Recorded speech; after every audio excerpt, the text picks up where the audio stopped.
New brake lines on a 2007 Chevy 2500. Start. Write a diagram that makes sense at the ABS module, since all 5 lines have to come off. Now you have to do this smartly because you can't reach these other lines when you initially go to remove them off. You have to start with this one, and then you can reach that one, and then you can reach that one, etc. And when you go to install, make sure you remember doing that in the reverse order.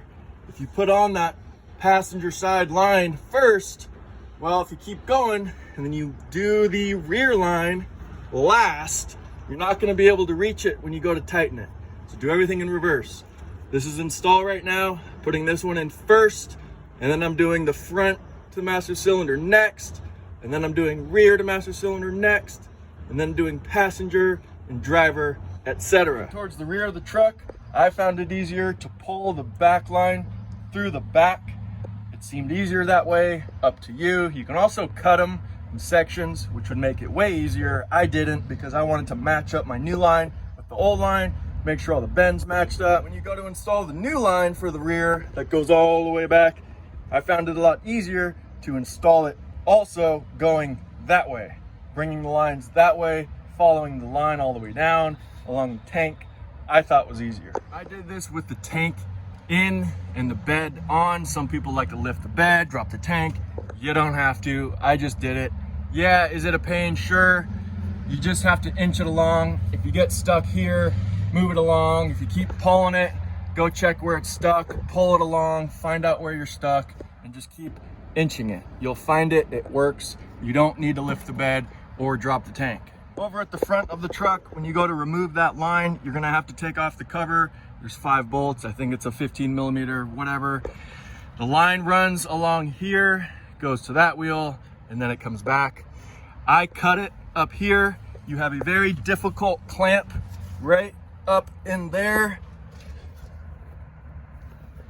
Take this off, it's a lot easier. Also, it might be easier for you to take off the fender liner. I didn't need to. Remember, before you start, write down a diagram of the order that those lines go in through these clamps all the way up. I'm replacing the master cylinder during this, so it's a little bit easier to see.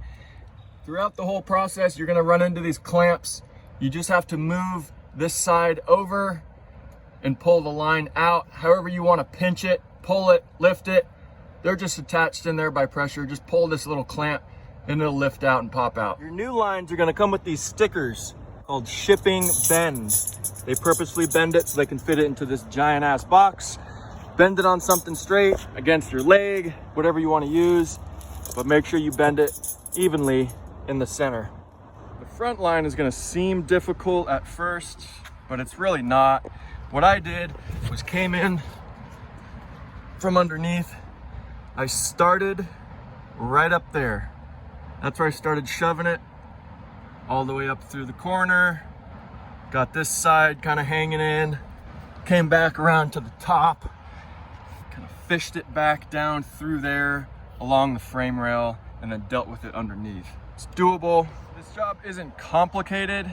It is hard because it's time consuming, and you're just kind of inchworming each piece along, figuring out how it should go, where it's smooth, where it's getting caught, fix that part where it's getting caught.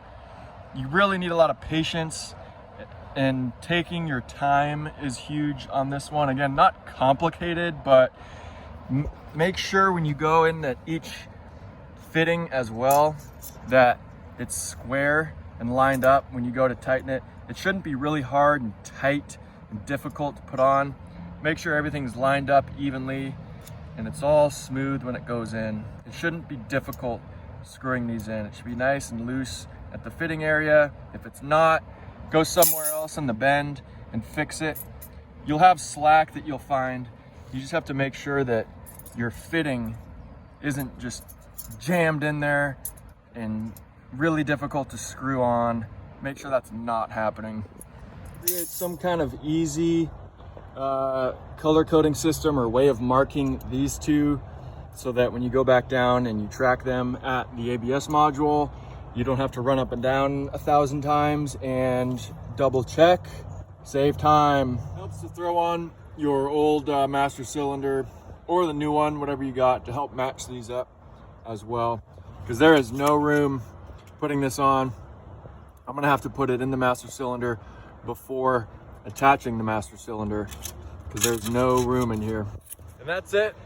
Took me about 4.5 hours. Now I just have to bleed the system.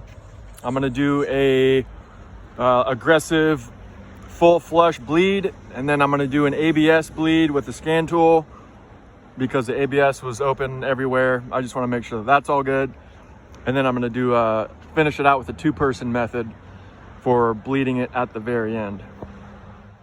All right, lastly, make sure you check for leaks at every junction that you worked on, both with the engine running and with the engine off. Obviously, when you're bleeding, you're not gonna be bleeding here, you'll be bleeding each wheel, but just come in here and check every so often while you're doing the bleed process with the engine off, and then turn the engine on and check for leaks. That's where you're gonna actually find a legit leak if there is one, because the pressure from the hydro boost is where it's gonna probably shoot it out if you got one. And that happened to me. I went on a test drive last night after doing this whole install and came back, saw a pretty decent leak.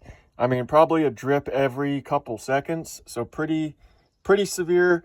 But with the engine off overnight, I let it sit, and it stopped. It didn't drain the whole master cylinder. You could accidentally, if you have a bad enough leak, actually drain the entire master cylinder. Then you got to bench bleed that and kind of start all over. So just keep an eye on that.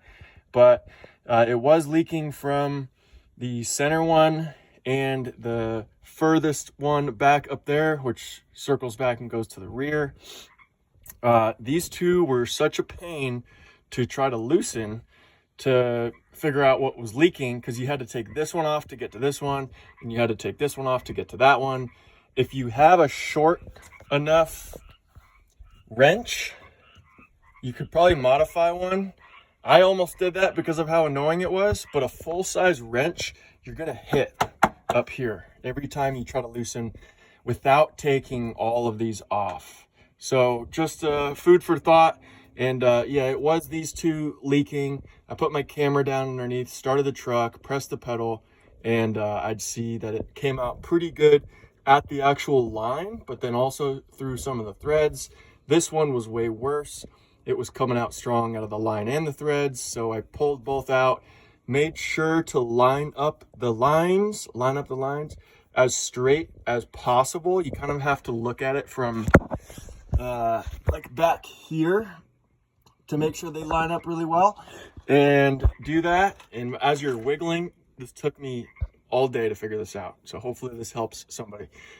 As you're putting each line in and you're tightening each of these, make sure you're putting pressure that way into the ABS module as much as you can around the like ridge or nipple that's in there, because the cup on the line has to go over the little hill that's inside of the module. That has to line up perfectly, and then you have to screw this on perfectly. If either of those are off by the slightest, it's gonna leak.